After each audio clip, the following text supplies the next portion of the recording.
Kuna aina moja ya sukari ambayo inasababisha ugonjwa wa ini. Ni ugonjwa wa ini ambao huwa unawapata watu ambao wanakunywa pombe. Yaani kunakuwa na mafuta kwenye ini, fat liver. Sasa yenyewe inakuwa ni non-alcoholic fat liver disease.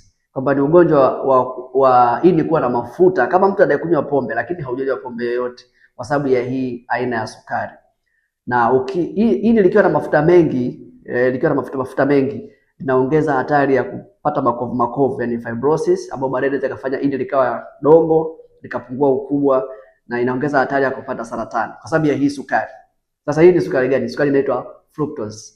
Sasa hii fructose kwa asili inapatikana pia kwenye matunda, ila kwenye kiwango kile cha industry, kwenye bidhaa vinywaji inapatikana kwenye soda, kwenye vinywaji vitamu, kwenye juices za viwandani unaweza kupata pia fructose kwa wingi, sasa ile ya level ya kiwandani. Sasa kwa sababu kwa asili inapatikana pia kwenye matunda, je, tusile matunda kwa sababu tunaogopa kupata hii fructose? Tafiti zote zinaonyesha kwamba fructose inayopatikana kwenye matunda haiko peke yake, yani haiko naked kama fructose unaipata kwenye soda au kwenye juice.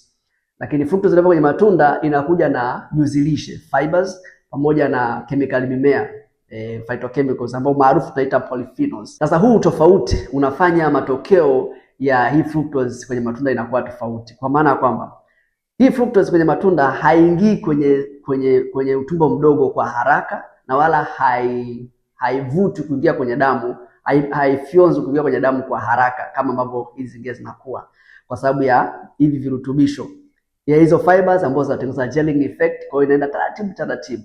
Alafu kwa sababu pia ya hizi polyphenols ambazo zina block hizi sukari zisiingie kwenye damu kwa haraka, inakuwa kama block, kama vile mageti yanayozuia sukari isiingie kwenye damu kwa haraka. Kwa hiyo the same effect inatokea pia hata kwenye fructose. Kwa tafiti zote umeona kama hii, utaiona kama hii pia inaonyesha kwamba sukari, fructose kwenye matunda haisababishi shida yoyote kwenye bloodstream wala kwenye ini.